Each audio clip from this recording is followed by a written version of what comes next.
Bueno, vamos a continuar con la segunda parte de este seminario virtual y ahora nos vamos a enfocar en el acompañamiento prenatal y en el enfoque de riesgo en el embarazo. Entonces, ¿a qué llamamos cuidado prenatal? Es el conjunto, digamos, de acciones que no solamente van a ser asistenciales, sino también de educación, de promoción y prevención de la salud, en visitas que van a ser programadas con el objetivo de disminuir los riesgos en el embarazo y en el parto, ¿sí? Eh,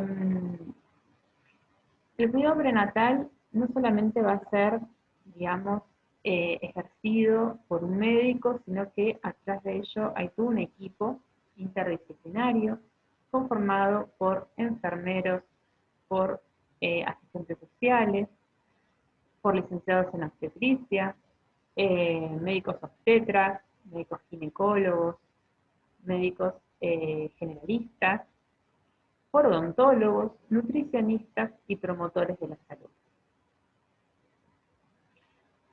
El cuidado prenatal, para que sea eficaz, tiene que cumplir con 4 características, ¿sí? Primero, que sea precoz, o sea, que la primera consulta de embarazo sea dentro del primer trimestre de gestación. Que sea periódico, dependiendo de si es un embarazo de bajo o de alto riesgo. Si es un embarazo de bajo riesgo, tiene que tener como mínimo 5 controles. Ahora, si es un embarazo de alto riesgo, probablemente va a necesitar de muchos más controles. Que sea completo, que abarque la prevención, la promoción de la salud, el diagnóstico oportuno, tratamiento, si fuese necesario, la derivación en forma oportuna, y por último, que sea de amplia cobertura. Es decir, que cuanta más embarazadas tengan acceso a un control de embarazo digno, menor morbimortalidad vamos a tener en nuestra población. La OMS formuló 10 principios en relación al cuidado perinatal en el año 2001, que no solo se tiene que aplicar durante el curso del embarazo, sino también en el parto. Nos habla de que la atención no sea medicalizada, ¿sí? Que solo se aplique tecnología simple, necesaria, aceptada, ¿sí?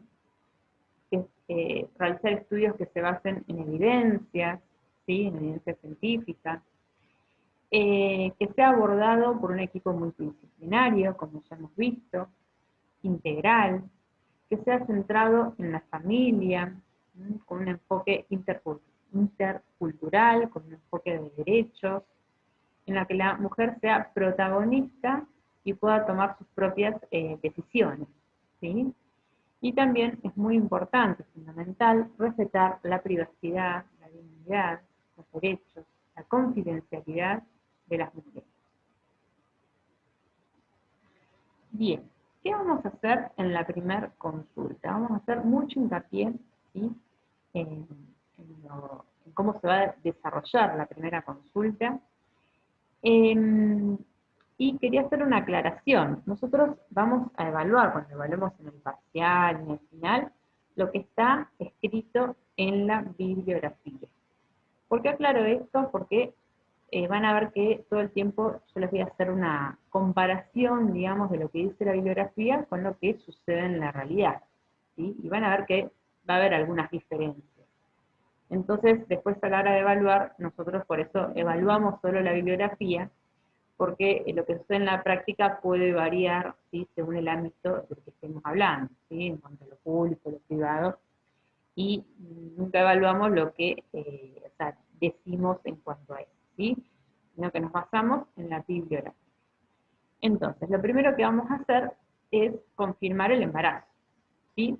A veces van a ver que la paciente viene ya con un test de embarazo positivo, así que ya a partir de ahí lo vemos y ya podemos empezar a confeccionar la historia clínica. Y a veces no, viene con dudas, con que tiene un atraso, entonces ahí nosotros le vamos a solicitar el test de embarazo, en este caso. Una vez que lo confirmamos, vamos a abrir el CLAP.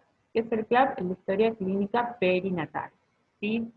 Nosotros en la salita usamos como una doble historia, ¿sí? Tenemos el CLAP por un lado, pero también tenemos la historia clínica digitalizada, entonces también hacemos un resumen, ¿sí? de lo que se evalúa, de lo que se dice, de lo que se indica en la consulta, en la computadora, ¿sí? También vamos a tener la libreta sanitaria, que se la va a llevar la embarazada y la va a traer en cada consulta. Y también solemos pedirle, ¿sí?, un cuadernito en el cual van a estar todos sus datos y donde ella va a ir, digamos, pegando los resultados de los análisis, de la ecografía, si se hacen interconsultas. También ahí se va a llevar un registro de las indicaciones que demos, ¿sí?, de las pautas de alarma, de cuándo va a ser el próximo control. ¿Sí? Es un cuadernito, digamos, que ellas van a llevar, además de la libreta sanitaria, consigo, y cuando tengan que hacer alguna interconsulta si es necesario, o cuando sean derivadas al materno, lo van a llevar también para que vean esos profesionales que se hizo en la salita, ¿sí? Después lo que vamos a hacer es calcular la edad gestacional, ¿sí?, en un primer momento a través de la fecha de última menstruación. Después vamos a indagar, a medida que vamos preguntando, lo vamos escribiendo en la historia clínica, los antecedentes personales, ginecobstétricos, familiares. Vamos también a indagar un poco sobre los factores socioambientales, el lugar donde vive, donde trabaja, cómo es la vivienda, si tiene todos los servicios, el nivel de escolaridad, si sabe leer y escribir, si tiene, cómo es su situación laboral, si vive sola, si tiene pareja, si tiene sus hijos. Entonces ahora, hablando un poquito más de los antecedentes ginecobstétricos, que después vamos a ver cómo se registran en el CLAP. Los antecedentes obstétricos, ginecobstétricos, se refieren a embarazos anteriores, ¿sí? No habla de la gesta actual. Entonces, si esta mujer no ha tenido gestas previas a su primer embarazo, se dice que es nulípara o nuligesta, ¿sí? Ahora, si tiene antecedentes de gestas anteriores, puede ser primigesta, porque solamente tiene un embarazo anterior, o multigesta si tiene más de uno. También vamos a recabar si tiene antecedentes de embarazo gemelar, si tuvo abortos, cuántos, cómo terminó, si le tuvieron que hacer un legrado, y la fecha, ¿no?, de cuándo fueron, y también van a preguntar si, por ejemplo, en el caso de que tuvieron 3 abortos consecutivos, ¿sí?, sin ningún parto a término en el medio, bueno, eso también se va a registrar, ¿sí? Tuve un embarazo ectópico, si los embarazos anteriores llegaron a término o fueron pretérmino, cómo finalizaron, en parto vía vaginal o vía cesárea, y también se va a preguntar sobre la fecha de nacimiento y el peso al nacer del último hijo, ¿sí? Cuál fue el periodo intergenésico, ¿sí?, la fecha del último embarazo, y si tiene antecedentes de alguna patología, un embarazo anterior, de internación, de tratamiento. También vamos a indagar sobre el consumo problemático de sustancias como drogas, cigarrillo, alcohol, tanto de ella como de la pareja que estuviera, ¿sí? Y después, a medida que vayamos reforzando el vínculo, ¿sí?, de médico y paciente, que vayamos generando empatía, confianza, vamos a también tener que indagar si hay algún problema de violencia, ¿sí?, verbal, física, económica, de algún tipo. Después también muy importante la actividad física y la alimentación, si viene haciendo alguna actividad, qué es lo que come. Eh, y una vez que confeccionamos, abrimos la historia clínica, vamos a pasar al examen físico, ¿sí? Después vamos a pedirle estudios de sangre, de orina, ecografía. Vamos a también a indagar un poquito sobre la vacunación, ¿sí? A veces tenemos la suerte de que ya traiga su carnet de vacunas en la primera consulta, pero la mayoría de las veces no es así que se lo vamos a pedir para que lo traiga en la consulta posterior. Y le vamos a pedir las interconsultas, que en la primera consulta es a servicio social, ¿sí? Esto se da más que nada en el ámbito público, que le van a hacer una entrevista, ¿sí? Para ver cómo vive, ¿sí? Con qué se sustenta, qué necesidades tiene. Una interconsulta con odontología por la cuestión de esta facilidad que tienen las embarazadas de desarrollar caries. Y vamos a también pedirle un PAP y colposcopía. Entonces, volviendo, ¿sí? A lo primero que hay que hacer, que es confirmar el embarazo, ¿sí? Vamos a repasar un poquitito sobre el test de embarazo, que esto lo vimos en FSH1, y bueno, recordemos que la hormona gonadotropina colinérica humana comienza a elevarse en sangre a partir de día 21, entre el 21 a 25 días después de la fecha de la última menstruación, en caso de que haya habido embarazo, y que va a tener un crecimiento exponencial, ¿sí? En las primeras 5 semanas, para llegar a un valor máximo entre las 8 y 10 semanas. Y luego comienza a descender, ¿sí? Los test de embarazo tenemos en orina, que es el más accesible, en la salita es gratuito, ¿sí? Y es un test que es cualitativo, o sea, dice si es positivo o negativo. Y si no, tenemos también la determinación por sangre, que se la puede solicitar en la salita, que nos da tanto una información cualitativa como cuantitativa. O sea, no solamente nos va a decir si es positivo o negativo, sino también nos va a determinar la cantidad que hay de esa hormona en sangre. Recordemos que es negativo si el valor es menor de 5 unidades internacionales por mililitro, que se considera que es borderline, o sea que no es ni positivo ni negativo, que el valor es entre 5 y 25, y que se considera, bueno, y en este caso que sea borderline, lo que la conducta esperada es que se repita, ¿sí? El test en sangre, en este caso, a las 48 horas, ¿sí? Si continúan los mismos valores, digamos, obviamente no es, o no hubo embarazo, o es un embarazo que no siguió, no progresó, ¿sí? Probablemente. Y después, si es mayor de 25 unidades internacionales por mililitro, se considera positivo, ¿sí? También es importante de que si en este caso tenemos una mujer que viene a la consulta y que todavía no se hizo el test de embarazo por orina, y que viene justamente con un atraso, lo que vamos a hacer es reforzar, o sea, no dar nunca por sabido de que sabe realizarse el test de embarazo. ¿Sí? Eso es muy importante, siempre explicar todo. Entonces, le vamos a indicar, primero, vamos a corroborar que tenga la cantidad de días de atraso necesarios para que el resultado del test sea confiable.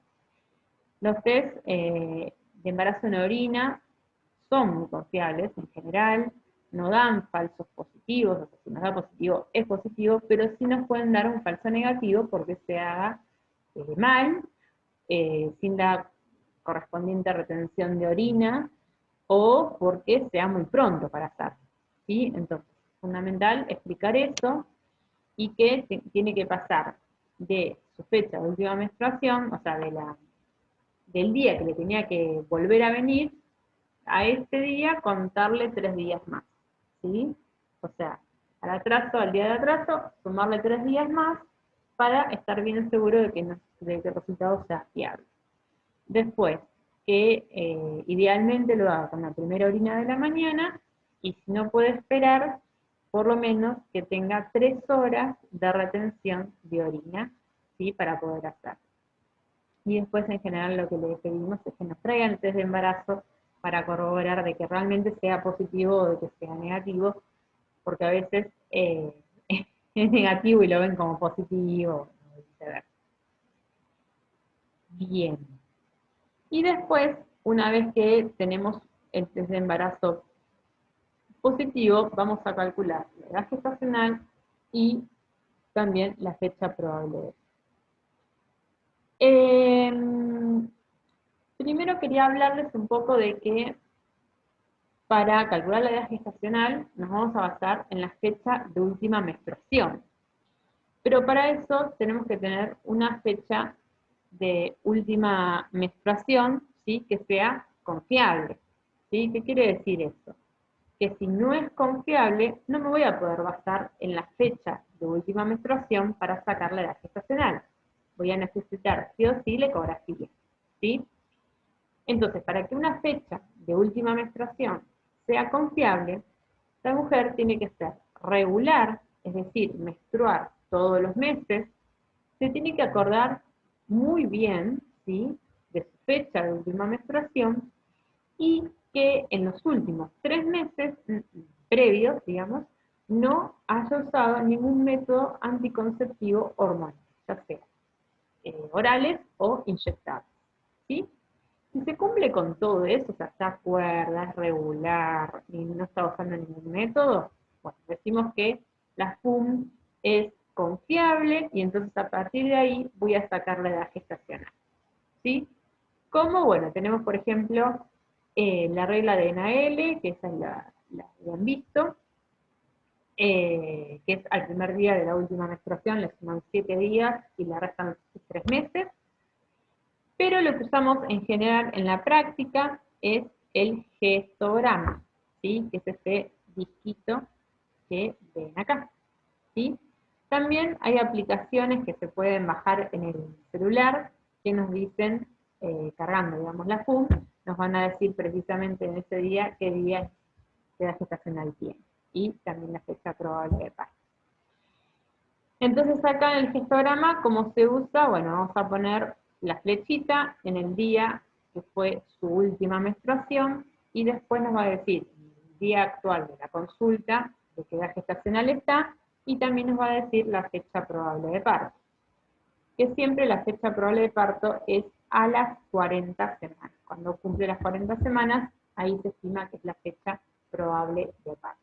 ¿Sí? Probable porque puede ser, difícilmente sea ese mismo día, ¿sí? Generalmente es un poquito antes o unos días después, ¿sí? Independientemente de eso, ¿sí?, de lo que dije hasta ahora, siempre hay que confirmar la edad gestacional que sacamos, digamos, con la ecografía.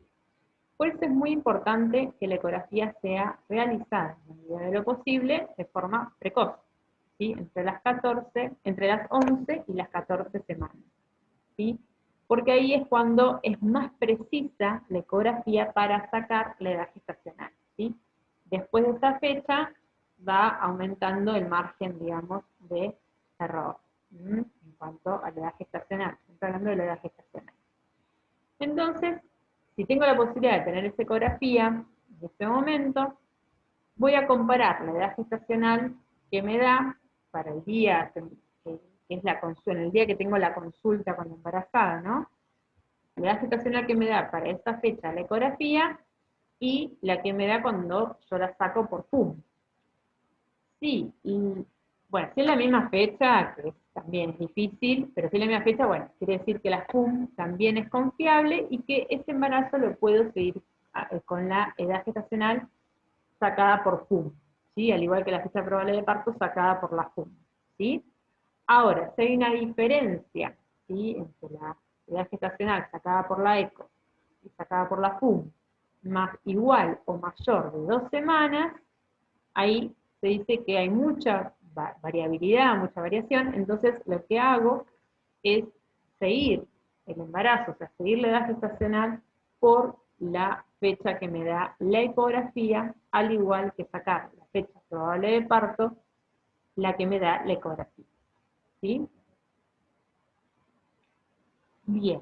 Y, bueno, como habíamos dicho, tenemos la historia clínica perinatal, el CLAP, y esta es la libreta sanitaria. ¿Sí? La libreta sanitaria se la va a llevar la mamá, la va a traer en todas las consultas, y es muy importante porque tiene, aparte de varios consejos, ¿sí? Para la mamá, también acá va a ir un resumen, digamos, de todos los controles del embarazo, también de cuando sea el parto, se va a transcribir todos los datos, del nacimiento, van a ir también todas las vacunas de la mamá, del puerperio y las vacunas del bebé, ¿sí? Al igual que después se van a anotar los controles, ¿sí? El peso, la talla, el perímetro cefálico, en todos los controles del bebé. Todo acá en la libreta sanitaria, así que hay que tratar de no perderla. Bueno, ¿cuáles son los objetivos de hacer esta historia clínica perinatal?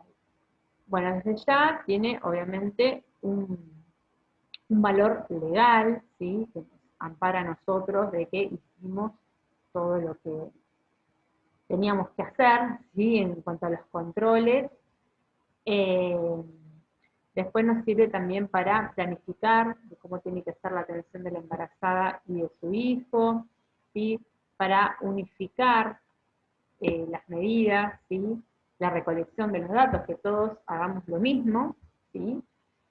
Y también para la capacitación del equipo de salud, para conocer las características de nuestra población y para hacer trabajos de investigación. Entonces acá tenemos el CLAP, el famoso CLAP, y fíjense en que lo que vemos sombreado, o en este caso pintado de amarillo, ¿sí? Nos indica en forma rápida, ¿sí? Que si están marcados, quiere decir que hay factores de riesgo en este embarazo, ¿sí? Entonces, bueno, vamos a ver cómo se llena. Acá tenemos nombre, apellido, domicilio, teléfono, ¿sí? Importante siempre seguir un orden, ¿sí? Al igual que en el examen físico y que en el interrogatorio, para no olvidarnos de nada. Completar todo con letra clara, legible, ¿sí? Que nos cuesta tanto, y llenar todo, ser prolijos, ¿sí?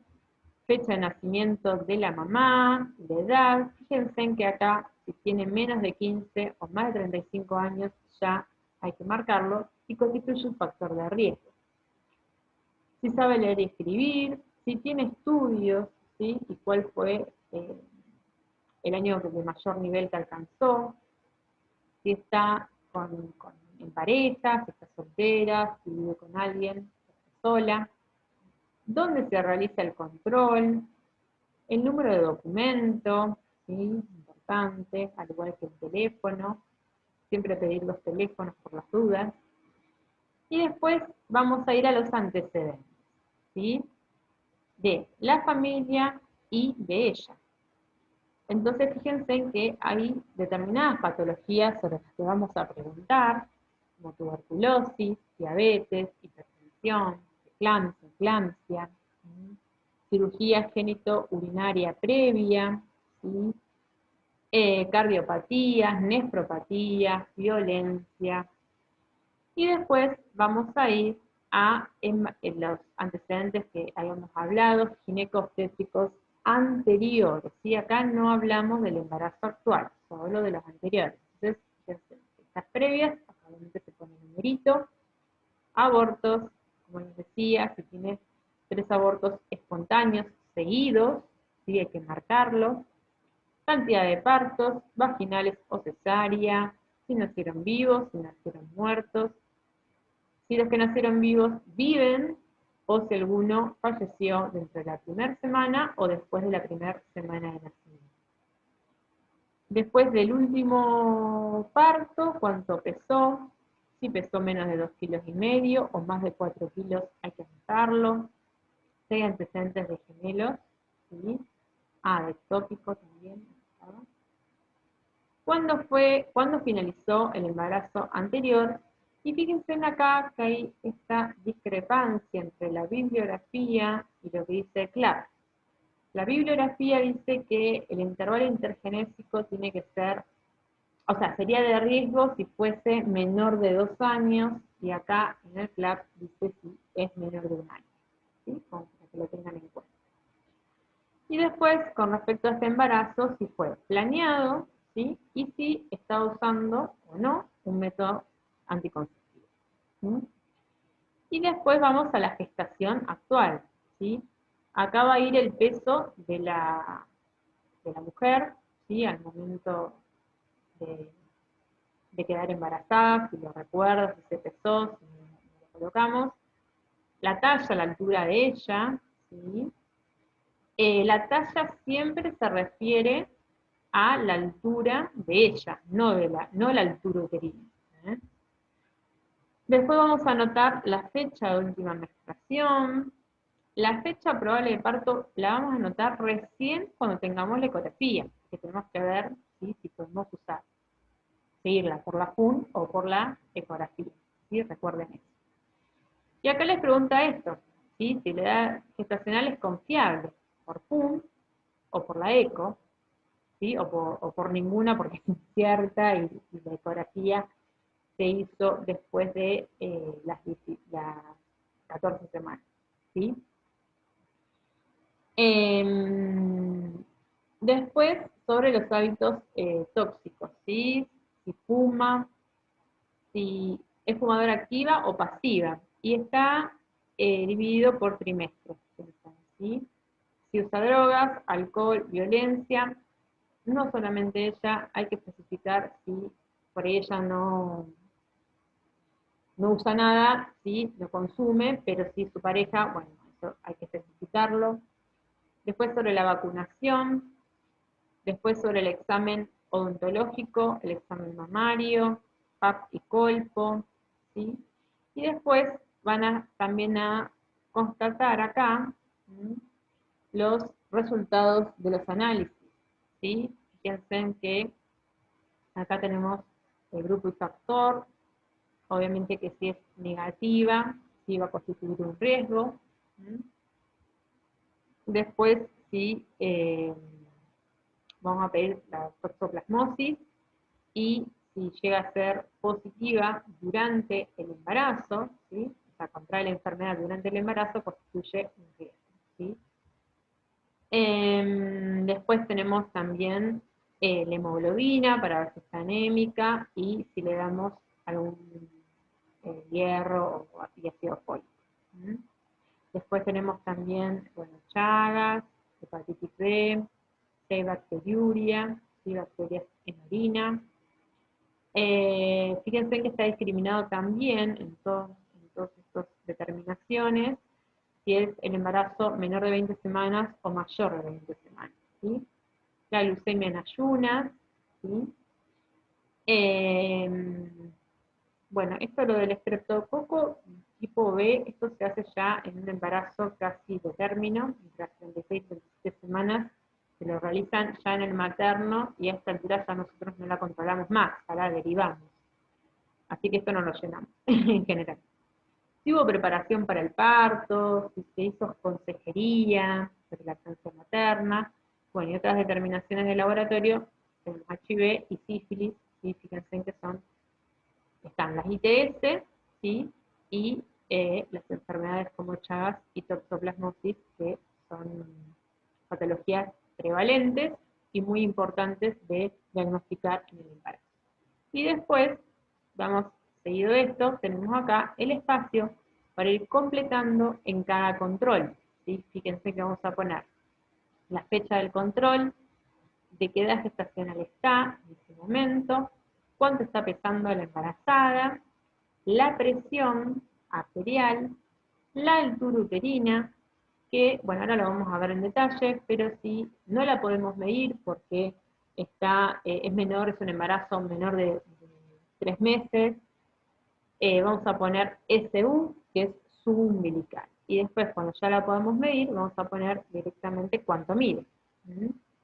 Después, la presentación. También, si es un embarazo chiquito, no lo vamos a poder determinar y vamos a poner una I de indiferenciada. Y después, cuando podamos determinar si está de cabeza, vamos a poner una C, la presentación cefálica.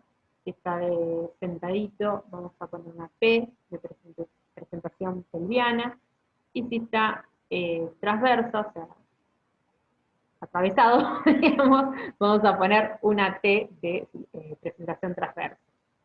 Después la frecuencia cardíaca fetal, son los latidos por minuto, que eso acuérdense en que lo vamos a poder determinar recién a las 16 semanas aproximadamente, con el aparatito para eso, y vamos a poner el número, ¿sí? Los movimientos fetales, que es lo que siente, digamos, se siente la mamá que se mueve, eh, la mamá lo va a poder sentir a partir de las 18 o 20 semanas, y a partir de ahí lo empezamos a registrar, y si bueno, la mamá lo siente, ponemos un signo positivo, un más, ¿sí?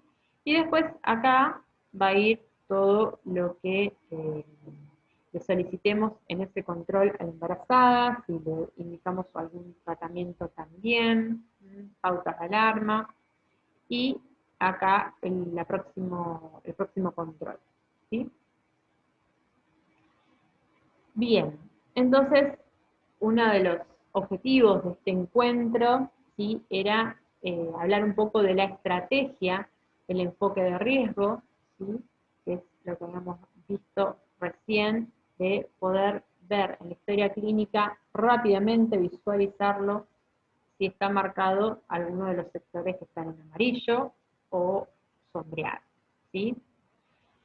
Entonces tenemos una estrategia a nivel poblacional, ¿sí?, que es importante detectar estos factores de riesgo, que son, ¿qué es un factor de riesgo? Son características que, si están presentes, se asocia a una mayor probabilidad de que esa persona padezca algún daño, ¿sí? Por eso es tan importante detectarlos y a tiempo.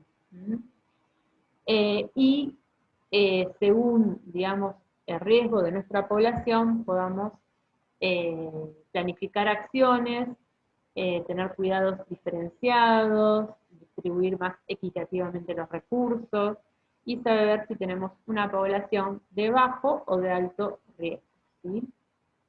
Y a nivel individual nos va a servir para poder definir la frecuencia de los controles, ¿sí? Probablemente en un embarazo de alto riesgo tengamos que tener controles más seguidos, qué estudios le voy a pedir y cuándo, fundamental, la tengo que derivar, cuando ya no la puedo seguir en un centro de atención primaria, ¿sí?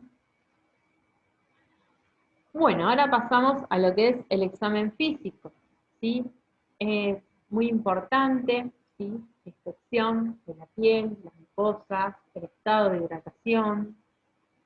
La vamos a pesar en todos los controles. Vamos a medir la talla solamente en el primer control, ¿sí?, dentro de que crezca. Y en relación con el peso y la talla, vamos a sacar el índice de masa corporal, ¿sí?, que nos va a dar una idea del estado nutricional con que llega, con que inicia, digamos, el embarazo, si está dentro de los parámetros normales, o está empezando un embarazo con bajo peso, ¿sí?, con desnutrición, o con sobrepeso u obesidad, que tanto un extremo como el otro son factores de riesgo, que yo tengo que tomar una medida pronto, ¿sí? Por ejemplo, hablar sobre la alimentación, que eso igualmente hay que hacerlo siempre, y derivarla a nutrición, ¿sí? Después también nos va a servir para ver cómo va progresando ese peso y alertarnos, ¿sí? Si aumenta de pronto en un mes más de 3 kilos, bueno, son signos como de alerta, de por ahí ver qué está pasando, ¿sí? Después es importante el control de los signos vitales, como la presión arterial, la frecuencia cardíaca, la temperatura. La ocultación de los latidos cardíacos, bueno, acá en la bibliografía dice a partir de las 14 semanas, otra diferencia porque en general hasta las 16 semanas, 17, depende también cómo sea la embarazada con los aparatitos que tenemos en el consultorio, que es como este, es difícil de detectarlo por ahí a las 14, ¿sí? Y tiene que ver también con cómo es la mujer, si es menudita, ¿sí? Con un peso normal, es más fácil. Ahora si es una mujer por ahí con sobrepeso u obesidad, nos va a costar un poco más, ¿sí? Y eso, bueno, también hay que por ahí contarle a la paciente para que no se preocupe, ¿sí? Pues están en general siempre con mucha ansiedad por escuchar al bebé, ¿sí? Después los movimientos fetales, como lo había contado, la mamá los empieza a percibir entre las 18 y las 20 semanas, ¿sí? El examen mamario, ¿sí? Muy importante, es algo a realizar en todos los controles, ¿sí? Es importante para ver, bueno, para ver cómo es la mama, que no haya ningún tipo de tumoración, o una secreción anómala, que no haya ninguna infección, cómo son los pezones, que están los dos eréctiles, ¿sí? Por ahí si algo bastante frecuente de ver es que tenga por ahí alguno de los dos pezones o los dos umbilicados o metidos para adentro, entonces acá hay que, digamos, darle ejercicios para hacer para preparar esos pezones para la lactancia, ¿sí? Y también es importante hablar sobre la higiene de la mama y del pezón, ¿sí? Que no es necesario poner ningún tipo de crema, ¿sí? Y que se pueden secar, digamos, al aire libre, ¿sí? O con el sol. También vamos a evaluar los miembros inferiores, la presencia de edemas, de varices y el hábito evacuatorio, si tiene problemas de constipación, si presenta hemorroides, como es su diuresis, como orina, ¿sí? Esto más que nada también la diuresis pensando en una posible infección urinaria. Después, obviamente, si tiene hemorroides le vamos a dar unos cuidados, algunos consejos. Y en cuanto a la constipación, también muy importante, siempre la consejería para prevenir esto, ¿sí? Como por ejemplo, y hablar también un poco de qué actividad física puede hacer, ¿sí? Mínimamente caminar, lo que pueda, de a poquito, ¿sí? Y después hay actividades que pueden hacer las embarazadas, hay algunas que son especialmente para ellas, como por ejemplo aquagym para embarazada, pilates para embarazada, yoga para embarazadas, ¿sí? Hasta había entrenamiento funcional para embarazadas, ¿sí? O cualquier actividad de tipo siempre aeróbico, ¿sí? Y en cuanto a la alimentación, nunca está de más dar algunas pautas y, bueno, obviamente si es necesario derivarla a la nutricionista. Nosotros derivamos igualmente, en lo que es el sector público, siempre a la nutricionista que por lo menos tenga un control.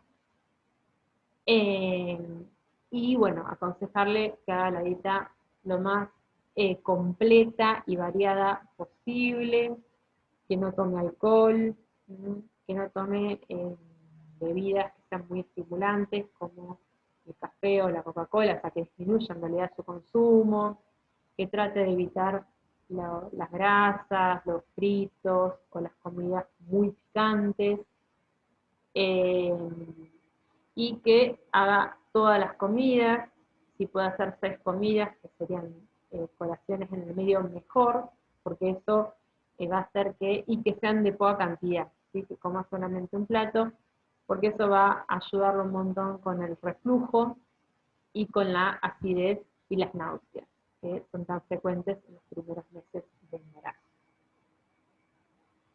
Entonces acá tenemos dentro del examen físico la cinta obstétrica, ¿sí? Que vamos a usar para medir el útero, ¿sí? La cinta obstétrica, bueno, es una cinta confeccionada especialmente para medir panzas, porque tiene que ser, digamos, flexible y inextensible, ¿sí? No se tiene que estirar porque si no, no sirve. Y vamos a ver que podemos empezar a medir la pancita a partir de los 3 meses, ¿sí? Antes de los 3 meses no, porque, digamos, el útero está dentro de la pelvis, por lo tanto no lo vamos a poder palpar. ¿Sí? Está subumbilical, nosotros llamamos subumbilical. A partir de los 3 meses, ahí sí, vamos a empezar a medir la pancita. Acá tenemos también unas referencias rápidas como para saber de qué mes está. Cuando llega el útero al ombligo podemos saber que está aproximadamente de 5 meses. Cuando llega a una región equidistante entre el ombligo y el apéndice cifoides está de 7 meses. Y cuando ya el útero le llega hasta el apéndice cifoides está de 9. ¿Sí? ¿Y para qué nos sirve, digamos, medir la altura uterina? Bueno, es una forma también de evaluar el crecimiento y el desarrollo del bebé. Es algo que se tiene que hacer en todos los controles. Nosotros lo que hacemos es, bueno, cómo se mide es agarrando, digamos, la cinta, digamos, así entre el índice y el dedo medio, ¿sí? Y apoyando siempre en el cuerpo de la embarazada por el borde de la mano. Entonces el 0 va a estar en el borde superior de la sínfisis pubiana, o sea, primero voy a palpar bien la sínfisis pubiana, y ahí voy a marcar el 0 con la cinta, y después voy a agarrar con mis otros 2 dedos la cinta, y voy a ir palpando y corriendo los dedos hasta tocar con mi reborde de la mano el fondo uterino. Ahí marco bien y ahí sé cuánto mide la panza, ¿sí? El útero. Eso obviamente lo van a poder aprender mejor con la práctica. Entonces, yo tengo bueno, del otro, si doy vuelta a la cinta, ¿sí? Me va a decir de cuánto más o menos, en qué rango tiene que estar la altura uterina con respecto a la edad gestacional, ¿sí? Y también en el CLAP voy a tener un cuadro, ¿sí? En el que me va a marcar, ¿sí? Donde voy a ir marcando también la altura uterina con respecto a la edad gestacional, y si está dentro de los valores normales, ¿sí? Entonces, ¿para qué es eso? Y para ver de que vaya creciendo y que no se detenga el crecimiento, ¿sí? Tiene que ser una curva. Entonces, ¿eso qué significa? Más o menos va aumentando por mes 3 centímetros, aproximadamente. Puede ser un poquito más, puede ser un poquito menos, pero esa es la media. Ahora, si yo veo que me aumenta menos de lo que tiene que ser para su edad gestacional, entonces yo ahí tengo que sospechar, ¿sí? Que o el embarazo se detuvo, ¿sí? Que está muerto, o que es un RCIU, o sea que hay un retraso de crecimiento intrauterino, o que hay una disminución del líquido amniótico, un oligohidrámico, ¿sí? Entonces, si yo sospecho eso, ¿qué voy a hacer? Pido una ecografía urgente. ¿Sí? Y en el otro extremo, si me da una altura uterina mucho mayor de la que tiene que ser para la edad gestacional, voy a sospechar o un bebé macrosómico, o sea, un bebé muy grande para lo que tiene que ser para su edad gestacional, o que sea un embarazo gemelar, o que, todo lo contrario, que haya un aumento del líquido amniótico llamado polihidramia. También en este caso voy a solicitar una ecografía urgente. ¿Sí? Esta es la forma de diagnosticarlo, o sea, de pensar en estas patologías a través de la medición de la altura uterina. Es tan importante. Y bueno, ¿y qué estudios complementarios le voy a pedir? Bien, le voy a pedir un hemograma para ver si los glóbulos blancos, para ver si está anémica, la urea y la creatinina para ver la función renal, la glucemia para detectar una posible diabetes gestacional y la serología. ¿Sí? Por un lado tenemos las infecciones de transmisión sexual, como sífilis, HIV y hepatitis B, Que esto recomendamos que si está en pareja, pedírselas también a la pareja, ¿sí? Y otras serologías como la toxoplasmosis y el CHAD. ¿Mm? También vamos a pedir una orina completa y un urocultivo para descartar una bacteriuria asintomática o una infección urinaria, ¿sí? Y en la primera consulta, solamente en la primera consulta vamos a pedir el grupo y factor, ¿sí? Porque si llega a ser RH negativa, va a necesitar otro tipo de seguimiento, ¿sí? Bien, y volviendo a la ecografía, ¿sí? Habíamos hablado de que es importante que la primera sea precoz, entre las 11 y las 14 semanas, por el hecho de que hay menos margen de error para determinar la edad gestacional y la fecha probable de parto, ¿sí? Después, la segunda ecografía la vamos a pedir entre la semana 20 y 22, y una tercera ecografía, que es lo que recomienda la Organización Mundial de la Salud, entre las 33 y las 35 semanas. Nosotros en la salita, en la unidad sanitaria, solo alcanzamos a hacer, con suerte, 2 ecografías, las 2 primeras ecografías, y ya la tercera se la hacen en el materno, ¿sí? Nosotros hacemos los controles hasta la semana 36, ahora. A partir de las 32 semanas las seguimos cada 15 días, ¿sí? Hasta las 32 semanas las vemos una vez por mes, que siempre va a ser, se van a ir al consultorio con un turno programado para la próxima visita. A partir de las 32 cada 15 días, y a las 36 semanas la derivamos al materno. ¿Mm?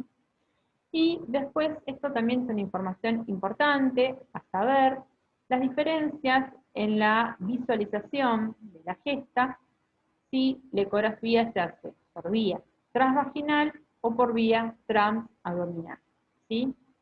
Van a ver que por la vía transvaginal, o sea, con un transductor en la vagina, se puede ya ver el saco gestacional a partir de la 4ª semana, o sea, bastante precoz. Al embrión, a la 5ª y a la 6ª ya se puede ver los movimientos y escuchar el latido cardíaco, ¿sí? En cambio, la vía transabdominal no es tan precoz y lo vamos a ver un poquito después, ¿sí? Fíjense en que el saco gestacional entre la 5ª y la 6ª, al embrión entre la 6ª y la 7ª, y los latidos cardíacos y los movimientos fetales entre la 7ª y la 8ª. ¿Por qué es importante saber esto? Porque si tenemos una mujer que viene con test de embarazo positivo y tiene una FUM de 4 a 5 semanas, que puede pasar, le vamos a pedir directamente una vía transvaginal, ¿sí? Porque si no, no lo vamos a ver. Bien, ¿y para qué nos sirve la ecografía? Bueno, como habíamos hablado, para confirmar la gestacional, la fecha probable de parto, para constatar que el bebé esté en una localización normal, intrauterina, y que no sea un embarazo ectópico, para determinar la vitalidad del embrión a través de sus movimientos y del latido cardíaco, y la cantidad, si es un embrión, si es más de uno, la cantidad de líquido amniótico, si hay alguna malformación fetal, si hay alguna alteración de la placenta, si hay un retardo de crecimiento intrauterino, por ejemplo, entre otras cosas, ¿sí? Y ahora vamos a hablar de la vacunación. Habíamos dicho de que era importante de que si la mujer no trae el carnet de vacunas en la primera consulta, solicitárselo para que lo traiga en la siguiente consulta, ¿sí? Una de las vacunas que nos vamos a fijar de que tenga es la vacuna antitetánica, ¿sí? Entonces tenemos acá este esquema que nos dice que, de que si no tiene, no hay constancia, porque muchas veces nos va a pasar de que perdieron el carnet de vacunas, o no recuerda, ¿sí? Si se dio la vacuna antitetánica, bueno, en ese caso, lo que vamos a hacer es hacer un esquema de vacunación completo, ¿sí? Es decir, le vamos a dar una primera dosis de la triple acelular, que es la vacuna antitetánica, o sea, para el tétanos, junto con la vacuna de la tos convulsa, ¿sí? O coqueluche, ¿eh? Esa se la vamos a dar entre las 20 y 24 semanas de gestación, ¿sí? Nunca la triple acelular se da antes de las 20 semanas, ¿sí? Y después le vamos a dar una segunda dosis de toxoide tetánico entre las 26 y 32 semanas y una tercera dosis de toxoide en el sexto mes de puerperio. ¿Mm? Ahora, si nos trae el carnet de vacunas, ¿sí? Y tiene una vacunación antitetánica previa, nos vamos a fijar si el esquema está completo o no. El esquema son 3 dosis, ¿sí? Sí, y tiene una validez de 10 años, digamos, ¿no? Cada 10 años siempre hay que hacer un refuerzo. Entonces, si no tiene el esquema completo o pasaron más de 10 años del último refuerzo, le vamos a dar una dosis de la triple acelular entre las 20 y las 24 semanas de embarazo. Acá, esto es obviamente sacado de la bibliografía, nos dice que si el esquema está completo y el último refuerzo fue antes de los 10 años, ¿sí? Pasaron menos de 10 años, que no se vacuna. Pero acá hay un error, ¿sí? Porque en realidad nosotros vacunamos, sería lo mismo que acá, ¿no? Le vamos a dar a todas las embarazadas, ¿sí?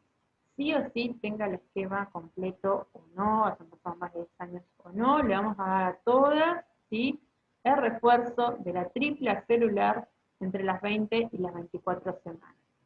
También en el caso de que el año pasado, vamos a suponer, fue su embarazo anterior, o en el último año, en los últimos 2 años fue su embarazo anterior, y se la aplicaron, y tenemos la constancia, igual en cada embarazo le vamos a volver a aplicar la triple acelular, ¿sí?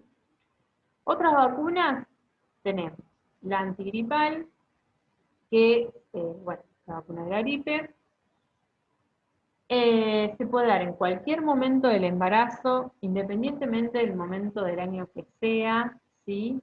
Y si no se la da durante el embarazo, se la puede aplicar los primeros 6 meses del puerperio, ¿sí? Esto se le da tanto a la mamá como a su pareja, ¿sí? La antigripal.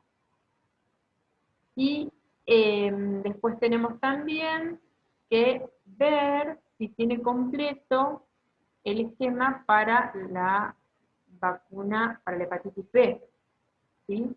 En el caso de que no estuviese completo, que no la tenga directamente, es una buena oportunidad para aplicarla en el embarazo, en cualquier momento también no habría ningún tipo de riesgo, ¿sí?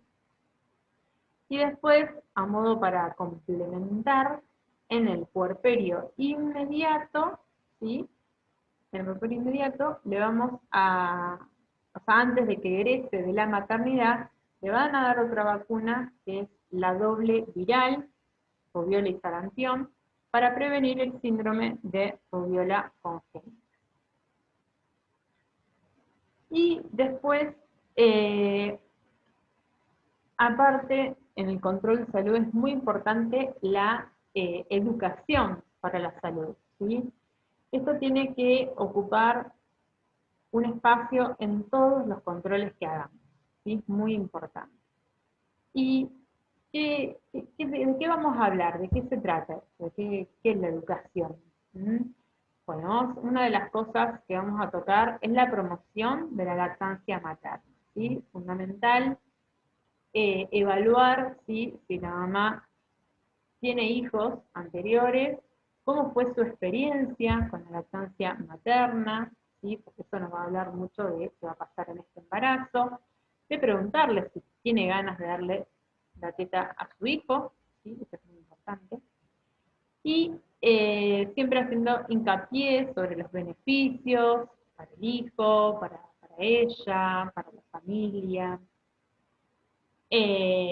Marcar la diferencia entre lo que es darle a su hijo su leche y una leche artificial.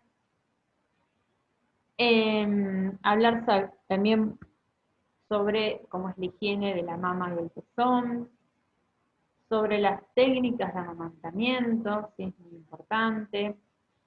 En el caso de que la mamá tenga que trabajar sobre todas las técnicas de extracción de la leche y su conservación. Y siempre explicitar de que la lactancia tiene que ser a demanda, a libre demanda, hasta los 6 meses como mínimo, exclusiva, y después mixta hasta los 2 años. ¿Sí? Pero mínimo hay que garantizar la lactancia en los primeros 6 meses de vida. ¿Sí? Después otro de los temas a hablar es la preparación integral para la maternidad y la paternidad. ¿Sí? ¿Por qué es tan importante? Bueno, porque tenemos que acompañarlos, ¿sí? Apoyarlos para que el transitar por el embarazo y el parto sea exitoso y se sientan cómodos y disminuir sus miedos. ¿Sí?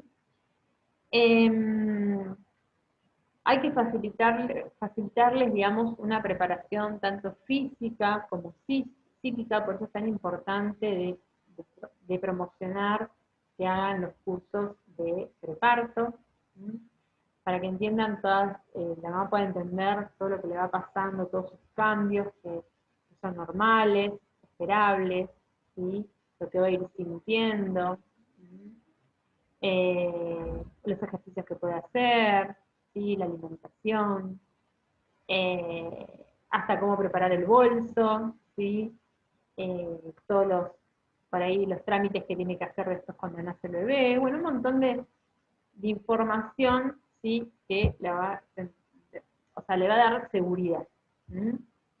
¿Sí? Y fomentar también el acompañamiento en la familia, de la pareja si estuviese, o de la familia, o de los amigos, ¿sí? De algún vínculo para que no se sienta solo. Y por último también es muy importante hablar en los controles, sobre todo en los últimos controles, sobre lo que es la consejería en salud sexual y reproductiva. ¿Sí? Hablar un poco de los derechos, de hablar del intervalo intergenésico, de que ella va a decidir si tener más hijos, de cuándo tenerlos, y de qué métodos se recomiendan para los diferentes momentos. ¿Sí? Primero después del nacimiento, si le está dando la teta, ¿sí? Los primeros 6 meses, qué métodos recomendamos, después cuando hacer el cambio a otro método. Bien, y acá tenemos también este cuadro en el que nos resume un poco, un poco, de todo lo que fuimos hablando, ¿sí? Y en qué momento se va realizando. Por ejemplo, el cálculo de edad gestacional, que lo vamos a hacer en todos los controles, la evaluación médica y la de riesgo, ¿sí? No es solamente cuando abrimos la historia clínica, sino en todos los controles, porque pueden, digamos, suscitarse cosas nuevas, ¿no? O pueden cambiar algunos factores que había, los puedo por ahí solucionar y ya no representan un riesgo. El examen clínico completo, como lo vimos, se hace en la primera visita, después en las siguientes visitas, por ahí se hace más lo que es pesar a la paciente, tomar los signos vitales, escuchar al bebé, determinar la altura uterina o el examen mamario, ¿sí? La talla la vamos a medir solamente en la primera consulta. Y fíjense también que acá tienen lo que, para repasar, porque esto lo vimos en el SDH1, lo que se hace en la consulta preconcepcional, ¿sí? Después, con respecto a la suplementación con hierro y ácido fólico, recuerden que el ácido fólico es importante indicarlo en la consulta preconcepcional desde un mes antes del embarazo hasta los primeros 3 meses del mismo, ¿sí? Un mes antes y hasta 3 meses después de quedar embarazada.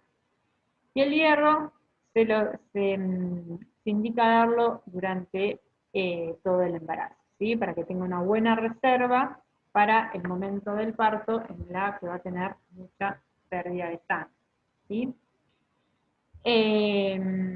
Después, el PAP y colpo. Acá quería hacer esta salvedad, que acá está indicado solamente en la consulta preconcepcional, pero vamos a ver que en la mayoría de los casos, por lo menos en salud pública, la embarazada no llega directamente embarazada, o sea que no hay una consulta previa, una consulta preconcepcional. Entonces en este caso, que no haya habido este momento o que no tenga un PAP en el último año realizado, se lo vamos a pedir en la primera consulta de embarazo. ¿Mm? Y después también otra diferencia entre la bibliografía y lo que hacemos en los centros de salud primaria es los laboratorios. Acá por ahí figura que le piden uno en la primera visita y otro en la cuarta visita. Nosotros pedimos, en realidad pedimos 3, ¿sí? Por ahí pedimos uno acá y otro en la segunda visita. Lo que pasa es que en general, en la realidad, estas están más separadas, ¿sí? En tiempo. Bueno, acá tienen las otras serologías. Bueno, la altura uterina también se pide, se realiza, se mide en todos los controles, en la supervitalidad fetal. La determinación de grupo y factor se realiza solo una vez, no es en las dos, porque no va a variar, ¿sí? Bueno, hemoglobina, glucemia, ¿sí? Después tenemos otro que acá no está en este cuadro, otra determinación que vamos a pedir acá en este momento, entre las 22 y 24 semanas, que es la prueba de tolerancia oral a la glucosa, ¿sí? Se le pide a todas las embarazadas y también es para diagnosticar la diabetes gestacional, ¿sí? Lo que se hace es sacarle sangre a la mujer, darle darle glucosa, ¿sí? Con agua, en agua, eh, y después hacerle una determinación de la glucemia a las 2 horas después de que ella bebió ese agua con una concentración importante de glucosa, ¿sí? Para ver cómo respondió, ¿sí? La insulina, ¿sí? Si respondió correctamente o quedó con valores altos de glucemia en sangre, y en este caso se hace un diagnóstico de diabetes gestacional y se hace un tratamiento. ¿Mm? Bueno, orina, urocultivo, el examen odontológico que se pide solamente en la primera visita y el examen mamario en todas las visitas. Las recomendaciones, ¿sí? En todos los controles. Y después, muy importante esto, que es las pautas de alarma que le vamos a dar a las embarazadas al finalizar cada consulta, ¿sí? Siempre van a ser las mismas pautas y siempre las vamos a volver a explicar, se las vamos a anotar en el cuaderno, ¿sí? Que consulten, ¿sí? Inmediatamente, ¿sí? Tienen fiebre, 38 grados o más, si tienen dolor, ardor para hacer pis, si tienen algún dolor agudo que en cualquier parte del cuerpo, que va aumentando de intensidad, que no calma con ninguna posición, ¿sí? Que es diferente a lo que ella venía sintiendo, que también que consulte. Si de pronto una de las mamas se pone más dura, aumenta de tamaño, se ve roja, caliente y muy dolorosa, también que consulte. si cambia las características del flujo, cambia de color, eh, tiene olor feo, o le genera ardor o picazón, también que consulte. Si tiene sangrado, por más que sea leve, también que consulte. Y si tiene, por ejemplo, vómitos que no ceden con nada, que no tolera los líquidos ni los sólidos, también sería un motivo para que concurra a una guardia o, a la consulta, ¿sí? Bien, bueno, con esto voy finalizando, ¿sí? El encuentro. Espero que les haya servido, que haya sido claro. Cualquier duda o consulta, acuérdense que tienen un foro destinado para eso, o la mensajería vía campus. Y también recomendarles que para el encuentro del miércoles que viene, el encuentro en vivo, traten de tener más o menos todo leído, la bibliografía, para despejarse las dudas, utilizar ese momento para despejarse las dudas, además de hacer el trabajo práctico, ¿sí? El trabajo práctico, que consiste en 3 situaciones clínicas, en las que después tienen preguntas orientadoras para ir trabajando sobre esos casos clínicos. Pedimos que idealmente ya estén resueltos para el encuentro, y que ese encuentro, que es solamente de 2 horas, podamos, sí, debatir sobre esas respuestas y sobre dudas que hayan generado, por ejemplo, en lo que se habló en el seminario o lo que encontraron en la bibliografía. Bueno, muchas gracias por la atención y nos vemos la semana que viene.